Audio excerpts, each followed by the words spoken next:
بسم اللہ الرحمن الرحیم. نئی بات کے ساتھ میں ہوں فواد احمد. ناظرین، امریکی انتخابات کے بعد خطے کا مستقبل کیا ہوگا، افغانستان کے حوالے سے امریکہ کی پالیسی کیا ہوگی، اس کے پاکستان پہ اثرات کیا ہوں گے، اور ساتھ ساتھ ہندوستان اور امریکہ کی جو بڑھتی ہوئی قربتیں ہیں اس کے حوالے سے سوالات پیدا ہو رہے ہیں کہ مستقبل کا منظرنامہ کیسا ہوگا. اس کے علاوہ پاکستان کی سیاست میں اداروں پر تنقید کا جو خوفناک ٹرینڈ شروع ہوا ہے، اس کا اونٹ کس کروٹ بیٹھے گا. آج کے پروگرام میں اسی پہ بات کریں گے. ہمارے ساتھ موجود ہیں مسلم لیگ ضیاء کے اعجاز الحق صاحب. ان سے پوچھتے ہیں کہ آخر وہ کیا رائے رکھتے ہیں کہ معاملات کو کیسے ٹھیک ہونا ہوگا، اور خاص طور پر عالمی منظرنامہ جو ہے اس میں پاکستان کا کردار کیا ہوگا. اعجاز صاحب، بہت شکریہ آپ کے وقت کا. اعجاز صاحب، امریکہ آپ کو پتہ ہی ہے پورا ایک لیگیسی ہے، خاص طور پر آپ کے جو والد صاحب تھے جنرل ضیاء الحق، اس زمانے سے ایک صورتحال شروع ہوئی اور اب ہم نے دیکھا کہ وہ معاملہ کہیں جا کر ختم ہوتا دکھائی دے رہا ہے کہ افغانستان میں امن کی جانب کچھ قدم اٹھے ہیں. آپ کو کیا لگتا ہے کہ امریکہ کے جو انتخابات ہیں، جو حالیہ ابھی جس کا رزلٹ ابھی آنا باقی ہے، اس کے بعد جو بھی صدر منتخب ہوتا ہے، بائیڈن صاحب کا زیادہ ایک چانس بن رہا ہے،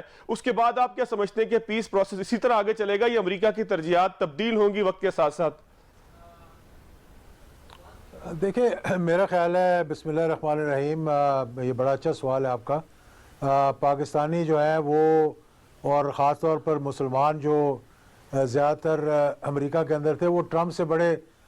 دل برداشتہ ہوئے تھے. اور ٹرمپ نے کچھ ایسے اقدام کیے ہیں، کچھ ایسی گفتگو کی ہے جس سے اس نے پورے مسلمان ممالک جو ہیں ان کو نیچا دکھانے کی کوشش کی ہے. لیکن ریپبلکنز عموماً جو ہے وہ پاکستان کے ساتھ ان کے تعلقات اگر آپ تاریخ دیکھیں تو اچھے رہے ہیں، اور ڈیموکریٹس جو ہیں ان کے زیادہ تر ٹلٹ جو ہے وہ انڈیا کی طرف رہتا ہے. جو بائیڈن بھی جو ہیں ایک اچھے صدر ہیں، وائس پریزیڈنٹ رہ چکے ہیں براک اوباما کے ساتھ، اور ان کا ایک اچھا جو ویو، ورلڈ وائڈ ویو ہے ان کا، ایک میں سمجھتا ہوں کہ مثبت ہوگا. اور خاص طور پر افغانستان سے جو انخلاء کا کام شروع ہوا ہے، میں نہیں سمجھتا کہ آنے والا صدر جو ہے وہ اس سے پیچھے ہٹے گا. میرا خیال ہے کہ ہر امریکی یہ چاہے گا کہ امن جتنی جلدی قائم ہو جائے اتنا ہی بہتر ہے. تو پر اس کی جو رننگ میٹ ہے وائس پریزیڈنٹ کے لیے، کمالا ہیرس جو ہیں، ان کا تعلق جو ہے وہ بیک گراؤنڈ ان کا سارا ہندوستان سے تعلق ان کا رہا ہے، اور ان کی مطلب سیکنڈ جنریشن ہے وہاں پہ، یا فرسٹ جنریشن اب سٹیزن وہاں کی بنی ہے، میرے خیال میں سیکنڈ جنریشن ہوگی، ان کی پیدائش وہاں کی ہوگی. تو ان کا بھی ذرا تھوڑا بہت ٹلٹ جو ہے وہ انڈیا کی طرف رہے گا، لیکن وہ چاہیں گے کہ اس خطے کے اندر امن قائم کریں. اور مجھے امید ہے کہ امریکہ اور چائنا کا جو سٹینڈ آف رہا ہے پیچھے ٹرمپ کے دنوں میں، تو اس سے بھی بہتری کا راستہ نکالنے کے لیے جو بائیڈن جو ہے وہ کامیاب ہونے کے بعد ایک اچھا مثبت جو ہے وہ رویہ رکھیں گے اور ایک اچھا قدم اٹھائیں گے. اور سی پیک کی کو ایک مخالف کی نظر سے نہیں، ایک ہمدرد کی نظر سے دیکھیں گے، تاکہ پاکستان ترقی کی راہ جو جس پہ چلنا شروع کیا ہے سی پیک کے ساتھ، وہ مزید ترقی جو ہے وہ یہاں ہو سکے، کیونکہ امریکہ اس میں رکاوٹ ہے. دوسرا یہ کہ ایران اور امریکہ کے تعلقات بھی میں سمجھتا ہوں تھوڑا بہت اس کے اندر بھی کوئی بہتری آنی چاہیے، کیونکہ Pakistan Iran gas pipeline اور دیگر جو معاملات ہیں وہ بھی کافی عرصے سے رکے ہوئے ہیں، اور وہ بھی امریکہ کی مطلب خواہش کے مطابق، تاکہ وہ نہیں چاہتے کہ ایران اور پاکستان کے درمیان کوئی ایسے اکنامک کوریڈور کھل جائے جس سے کہ دونوں ممالک جو ہے وہ نہ صرف قربت آ جائے بلکہ ایک دوسرے کے ساتھ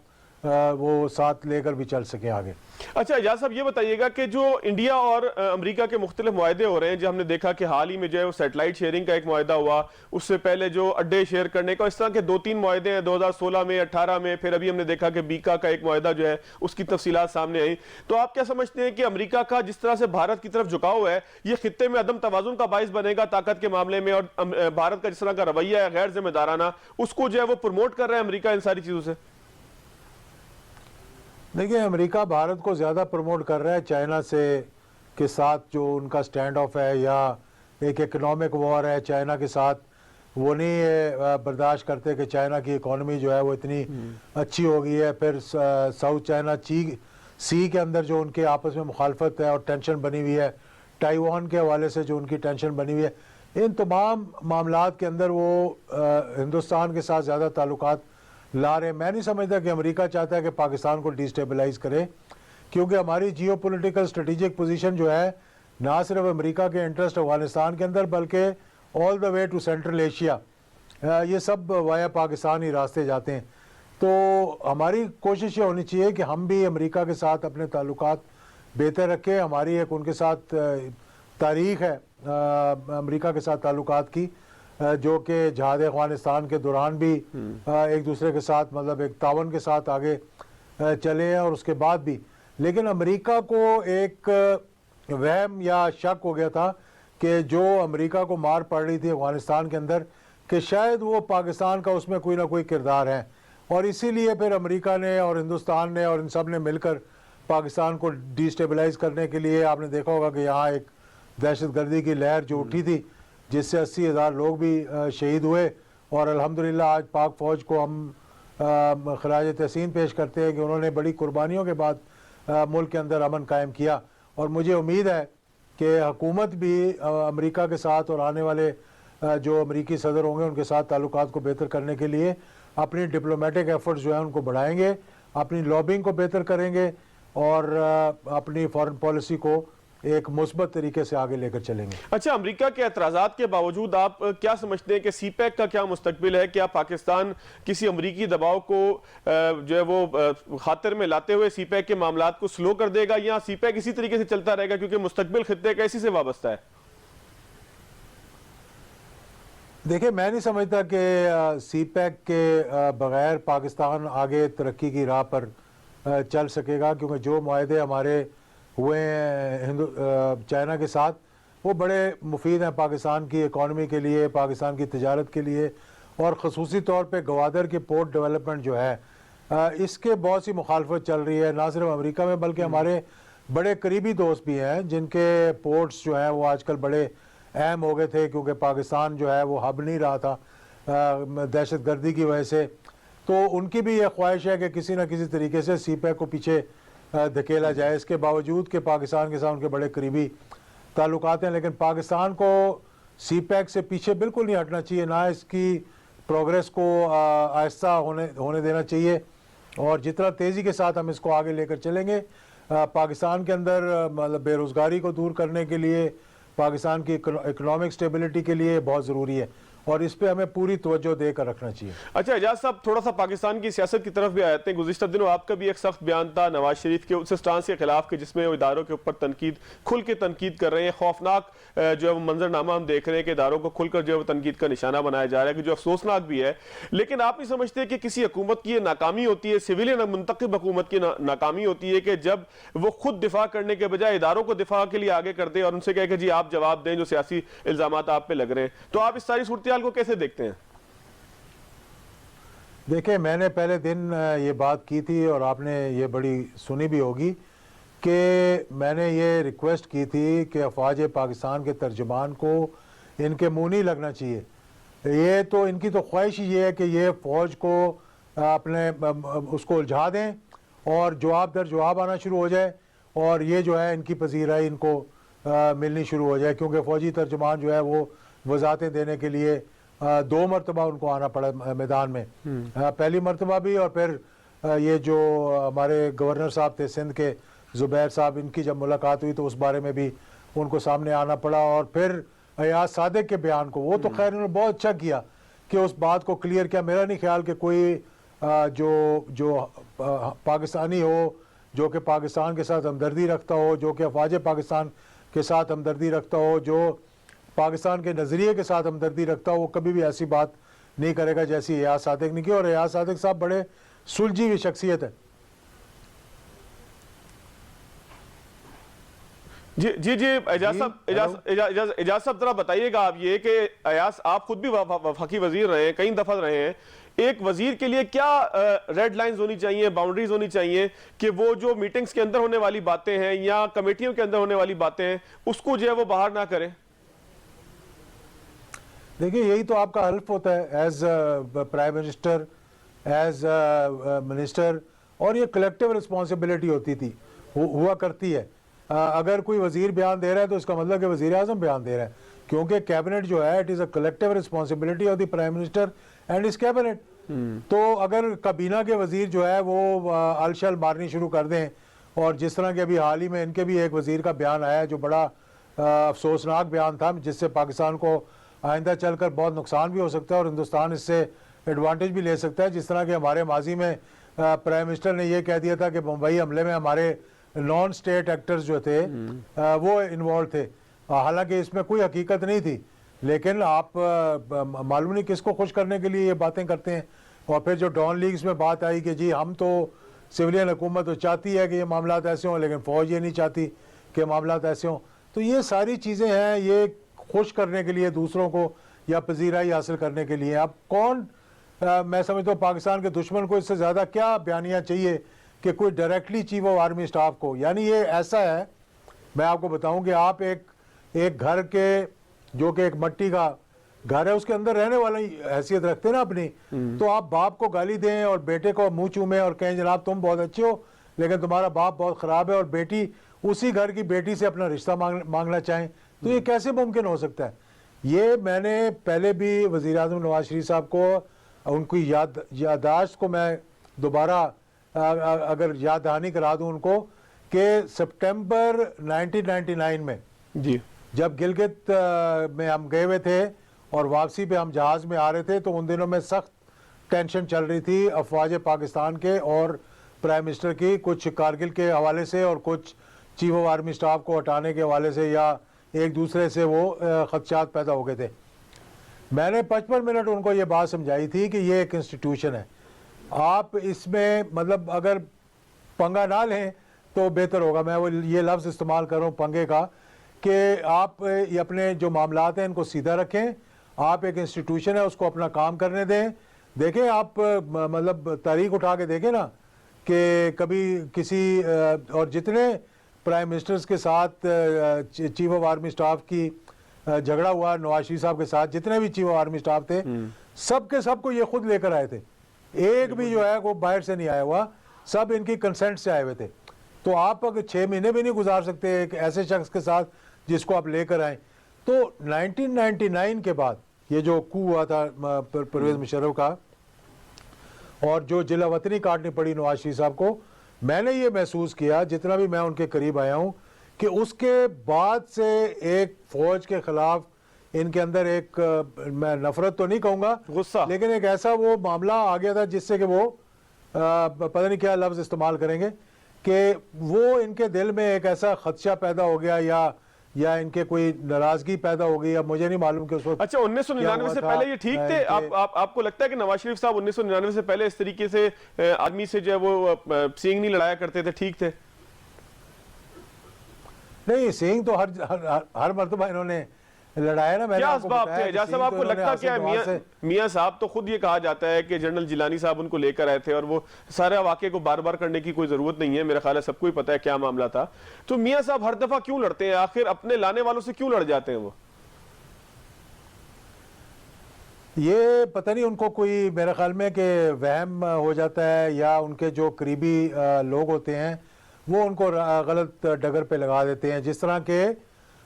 یہ پیناما کے وقت بھی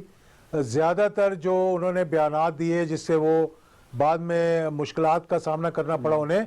وہ ان کے انہی ساتھیوں نے لکھ کے دیے تھے جو آج کل کی ان کی تقریریں لکھ رہے ہیں، اور اس وقت وہ بھی یہی کہہ رہے تھے کہ یہ وہ ذرائع تھے، یہ وہ مطلب چیزیں تھیں اور یہ چیزیں جو لکھوا دیں، اور پھر قطری خط کا پتہ نہیں کس نے لا کر کہہ دیا جس کی کوئی اوتھینٹسٹی نہیں تھی، اور ان کو بھی معلوم تھا اور پورے پاکستان کو بھی معلوم تھا۔ اسی طرح سے یہ معاملات جو ہیں ابھی جو آئے ہیں، میرا خیال ہے کہ یہ کچھ لوگوں نے ایک غلط فہمی کریٹ کرنے کی کوشش کی ہے۔ دیکھیں یہ اس کو میں کہتا ہوں اپنے ایک جو میری سوچ ہے، پولیٹیکل کہہ لیں اس کو یا نظریاتی کہہ لیں یا ملک کے حوالے سے کہہ دیں، جب 5th جنریشن وارفیئر ہوتی ہے، ہائبرڈ وار جس کو کہا جاتا ہے، جس کے اندر آپ فرقہ واریت کو لے کر آتے ہیں، جس کے اندر آپ دہشت گردی کو فروغ دیتے ہیں، جس کے اندر آپ گلبشن یادیو جیسے لوگوں کو پاکستان کے اندر چھوڑ دیتے ہیں، اس کا سب سے سبورشن، اس میں سبورشن ہوتی ہے۔ سبورشن کا سب سے اہم بات کیا ہوتی ہے کہ اس میں آپ ان اداروں کو جو کہ متنازع نہیں ہیں ان کو متنازع بنائیں، بالکل ٹھیک، اور اپنے اوپر سے توجہ ہٹا کر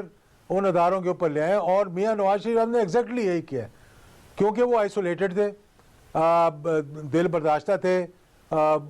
سیاست سے آؤٹ ہو چکے ہیں، بیٹی بھی ان کی 2023 تک نہیں آ سکتی، تو یہ ساری فرسٹریشن کو جب وہ خاموشی سے باہر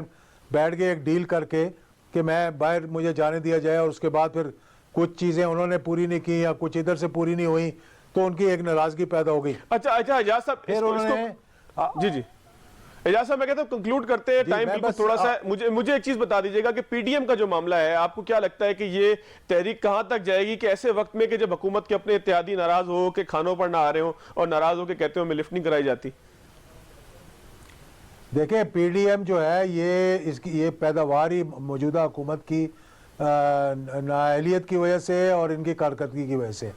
اگر موجودہ حکومت توجہ دیتی پچھلے 2.5 سال میں اکانومی پہ, مہنگائی پر, بے روزگاری پر,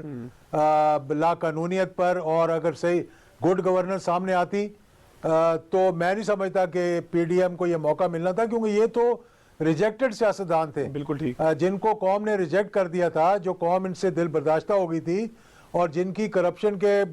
کارنامے جو ہیں وہ دنیا بھر میں اچھالے جا رہے تھے, چاہے وہ پیپلز پارٹی تھی, چاہے وہ پی ایم ایل این تھی.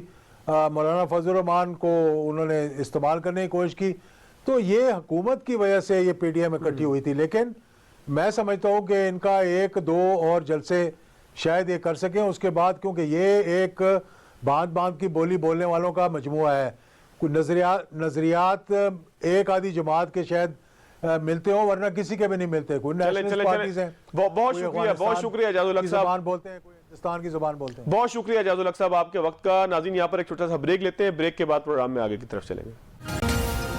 بریک کے بعد ایک مرتبہ پھر خوش آمدید. ہمارے ساتھ سابق وفاقی وزیر اور مسلم لیگ فنکشنل کے سیکریٹری جنرل محمد علی درانی صاحب موجود ہیں. ملک کی سیاست میں کیا کچھ ہو رہا ہے اس پہ بھی بات کریں گے, لیکن درانی صاحب نے ہمیشہ جنوبی پنجاب صوبے کی بات کی ہے. اس حکومت سے پہلے بھی ہم نے دیکھا کہ بڑے نعرے لگتے رہے انتخابات جیتنے کے لیے, لیکن اب ایک مرتبہ پھر دیکھ رہے ہیں کہ صرف سیکریٹریٹ بنا کر معاملے کو ختم کرنے کی ایک صورتحال بن رہی ہے. درانی صاحب بہت شکریہ آپ کے وقت کا. درانی صاحب اب تو تخت لاہور بھی نہیں ہے, بلکہ اب تو تخت جنوبی پنجاب کے پاس ہی ہے. کیا اب بھی صوبہ چاہیے آپ کو؟ بسم اللہ الرحمن الرحیم. دیکھیں جناب, میں نے تو بیسیکلی کبھی جنوبی پنجاب کی اکیلے بات نہیں کی تھی. جنوبی پنجاب اور بہاولپور صوبے کی ہمیشہ بات کی تھی, اور جو پنجاب اسمبلی سے ریزولوشن پاس ہوا تھا وہ بھی ان 2 صوبوں کا ہوا تھا. یہ جو ایک صوبے کا اس وقت جو کچھ ہو رہا ہے, سیکریٹریٹ بن رہا ہے یا نہیں, جو بھی ڈیولپمنٹ ہو رہی ہیں, اس کا کوئی تعلق نہیں ہے وہاں کے عوام کے کسی فائدے کے ساتھ. یہ صرف اور صرف جو ہے ہم نے صوبے کی ڈیمانڈ کی تھی, وہ کہتے ہیں اور نمازیں بخشوانے گئے تھے, روزے مل گئے. تو ہم نے تو بہاولپور صوبہ اور جنوبی پنجاب صوبے کی بات جو کی تھی وہ وہاں کے عوام کے آرام کے لیے کی تھی, ان کی فیسیلیٹیشن کے لیے کی تھی, تاکہ ان کے مسئلے ان کے ڈور سٹیپ پہ حل ہو سکیں. تو مطلب یہ ہے کہ سرخ سیتا جو پہلے 500 کلومیٹر سے 700 کلومیٹر لمبا تھا, اب وہ 1400 کلومیٹر لمبا ہو گیا ہے. کہ اب ایک سیکریٹریٹ وہاں بن گیا ہے, وہاں پہ کچھ کام جائے گا, وہ کام وہاں سے کروانا پڑے گا, اس کے بعد پھر لاہور آنا پڑے گا. اس کا کیا فائدہ ہوگا؟ دوسری بات یہ ہے کہ کوئی کوٹا نہیں ہے, کوئی سیٹیں نہیں ہے, کوئی نوکری نہیں ہے, کوئی فنڈز کی ایلوکیشن نہیں ہے. تو یہ ایک آئی واش ہے. یہ وہاں کے عوام کو, وہاں کے سادہ عوام ہے, ان کو وہاں کے وڈیرے ہمیشہ بیوقوف بناتے رہے. بالکل ٹھیک. تو یہ ملتان ڈی جی خان کے وڈیروں کا اس علاقے کے لوگوں کو ایکسپلائٹ کر کے اپنے لیے فیسیلیٹیشنز لینے کا. اور وہاں کے جو وڈیرے ہیں وہ چاہتے ہی نہیں کہ کوئی صوبہ بنے, کیونکہ اگر ان کا صوبہ بن جائے تو انہیں مرکز کی وزارتیں کیسے ملیں گی, وزارت عظمیٰ کیسے ملے گی, انہیں وزارت اعلیٰ کیسے ملے گی. اس لیے وہ چاہتے ہی نہیں کہ صوبہ بنے. تو یہ جو سیکریٹریٹ کا معاملہ ہے, یہ حقیقت میں سیکریٹریٹ نہیں ہے, بلکہ یہ ایک ایسی بھول بھلیاں ہیں جو بہاولپور کے عوام کے لیے بنا دی گئی ہیں, تاکہ وہ بیچارے پہلے اگر 3 دن میں کوئی کام کرا لیتے تھے تو اب وہ 15 دن تک اسی کام کے پیچھے گھومتے پھرتے رہیں گے, اور ایک دفتر سے نکلیں گے, ملتان سیکریٹریٹ سے ان کا کام ہوگا, لیکن جو کام چیف سیکرٹری نے کرنا ہے یا جو کام چیف منسٹر نے کرنا ہے وہ تو وہاں نہیں ہو سکتا, پھر لاہور آئے گا.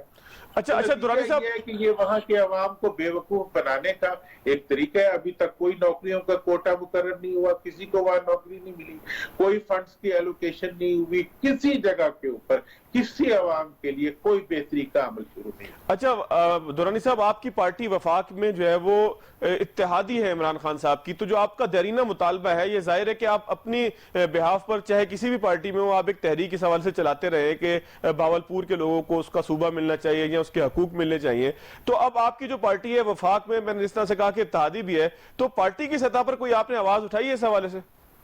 دیکھیں نا، میں تو ہمیشہ ہر جگہ پہ ایون الیکشن سے پہلے بھی بعد میں بھی آواز اٹھاتا رہا ہوں، لیکن سیاسی عمل کے اندر آبویسلی اس وقت کی جو سچویشن ہے وہ یہ ہے کہ ہم آئین کو ایبروگیٹ کر رہے ہیں، ہم آئین کی خلاف ورزی کر رہے ہیں. آئین کی روح سے پنجاب کی صوبائی اسمبلی یونینیمسلی 2 صوبوں کے نئے صوبوں کے قیام کا ریزولوشن فیڈریشن کو بھیج چکی ہے. بالکل. جب تک وہ ریزولوشن موجود ہے، جنوبی پنجاب یا اس قسم کی جتنی ایکٹیویٹیز ہیں یہ انکانسٹیٹیوشنل ہے، یہ قانون کی آئین کی خلاف ورزی ہے، اور اس وقت تو ہر کام ہی آئین کی خلاف ورزی میں ہو رہا ہے، تو یہ بھی اسی کے اندر چل رہا ہے. تو میں سمجھتا ہوں کہ یہ جو سارا عمل ہے جو اس وقت ہو رہا ہے یہ نہ صرف آئین کی خلاف ورزی ہے، یہ وہاں کے عوام کے ساتھ دھوکہ ہے، یہ پاکستان کے ساتھ ایک ظلم ہے کہ بیوروکریٹک ایکسپینڈیچر آلریڈی اس وقت نان ڈیولپمنٹل بجٹ جو ہے 82% ہے، مطلب 82% پیسے جو ہے وہ آپ انتظامی امور پہ خرچ کر دیتے ہیں. تو یہ نیا سیکریٹریٹ بنانے سے یہ 82 جو ہے یہ 84 ہو جائے گا، عوام کو کوئی فائدہ نہیں. بالکل ٹھیک ہے. مطلب یہ ہے کہ ہماری پرائرٹی عوام نہیں ہے، اور یہی کچھ ہو رہا ہے. اب ہم اس حکومت کے سامنے کیا حکومت کو آٹے پہ روئیں، چوری چینی پہ روئیں، یا کس چیز پہ روئیں؟ اچھا دورانی صاحب، تھوڑا سا آتے ہیں اس طرف کے جس کے حوالے سے آپ مشہور بھی ہیں. آپ وفاقی وزیر اطلاعات رہے اور ہمارے اس شعبے سے رہے کہ جہاں پر ہم کام کرتے ہیں اور نشریات پہنچانے کا لوگوں تک بندوبست کرتے ہیں. آپ کے زمانے میں صورتحال بہت اچھی تھی، میڈیا ایمرج کر رہا تھا. آج آپ صورتحال دیکھتے ہیں کہ میڈیا جو ہے وہ ایگزٹ کی طرف ہے، چینلز بند ہونے کی طرف جا رہے ہیں، اخبارات کا تو کوئی حال نہیں ہے. تو آپ کیا سمجھتے ہیں کہ یہ میڈیا کا جو ماڈل آپ کے زمانے میں بنا تھا اس میں کوئی غلطی تھی، یا آپ سمجھتے ہیں کہ موجودہ حالات میں اس قدر تناؤ نے میڈیا کو بھاگنے پہ مجبور کر دیا ہے؟ دیکھیں، اس میں ملا جلا رجحان ہے. جس وقت یہ سب کچھ بنا تھا اس وقت پیرامیٹرز ویل ڈیفائنڈ نہیں کیے گئے، اور سارے کے ساری جو اس کی فنکشنالٹیز تھیں ان کی ڈیٹیلز طے نہیں کی تھی، اس لیے تھوڑی سی ڈسٹورشن پیدا ہوگی. ٹھیک ہے نا جی. لیکن اس وقت جو میڈیا کے ساتھ سلوک کیا جا رہا ہے وہ یہ ہے کہ آپ میڈیا کا حکومت شعوری طور پر گلا گھونٹ رہی ہے. میں سمجھتا ہوں کہ یہ اقدام جو ہے حکومت کی طرف سے، اس اقدام کے نتیجے میں حکومت میڈیا کو تو جو نقصان پہنچا رہی ہے وہ پہنچا رہی ہے، لیکن حقیقت میں وہ اپنا نقصان کر رہی ہے. کیونکہ میڈیا وہ آئینہ ہوتا ہے جو آپ کو آپ کی کمزوریاں دکھا دیتا ہے. بالکل. جب حکومتیں کمزوریاں دیکھنے کے لیے تیار نہیں ہوتی تو وہ آئینہ توڑنے کے لیے چل پڑتی ہیں. تو اس وقت حکومت جو ہے وہ اپنی عوام کے اندر پائے جانے والی نفرت کو نہ دیکھنے کے لیے وہ جو ہے وہ آئینہ توڑنے کی کوشش کر رہی ہے. بالکل ویسے جیسے غلام محمد کے لیے ایک اسپیشل اخبار چھاپا جاتا تھا جو اس کے سامنے چلا جاتا تھا اور وہ پڑھ کے خوش ہو جاتا تھا. تو اس وقت تو یہ ہے کہ حکومت کی ضرورت یہ ہے کہ صرف پی ٹی وی جو ہے اس کی لیڈ لے کے باقی تمام چینلز جو ہے اسی کو دکھانا شروع کر دیں، اور اخبارات بھی اسی طرح شروع کر دیں. تو یہ حکومت کی انتہائی نادانی ہے، جس کی وجہ سے نہ صرف حکومت کو نقصان ہو رہا ہے بلکہ میڈیا انڈسٹری جو کہ بڑی محنت سے ڈیولپ ہوئی، ہزاروں ورکرز جو کہ سکلڈ ورکرز تھے اور بین الاقوامی سطح کے ورکرز تھے، ان ساروں کو آپ نے ڈمپ کر دیا. ان کی فیملی کو آپ نے ایک مطلب بے روزگاری اور خودکشی تک مجبور کر دی. ان کے پاس بچوں کی فیسیں نہیں ہیں. تو ایسی صورتحال میں جو آپ ظلم کر رہے ہیں، اس ظلم کے نتیجے میں ملک کا بھی نقصان ہو رہا ہے، میڈیا کا بھی نقصان ہو رہا ہے، اور حکومت کا بھی نقصان ہو رہا ہے. اور میڈیا کی جو انڈسٹری ہے نا، یہ ڈیولپ ہونے میں بڑا وقت لگتا ہے. بالکل. ادارے انسٹیٹیوشنز ہوتے ہیں، انسٹیٹیوشنز کو بلڈ کرنے میں بڑی محنت لگتی ہے، اور ان کو گرانے کے لیے اگر حکومت خود بلڈوزر لے کے نکل آئے تو بڑی اچھی طرح گرا سکتی ہے، لیکن اس کی قیمت قوم کو ادا کرنی پڑتی ہے. اس کی قیمت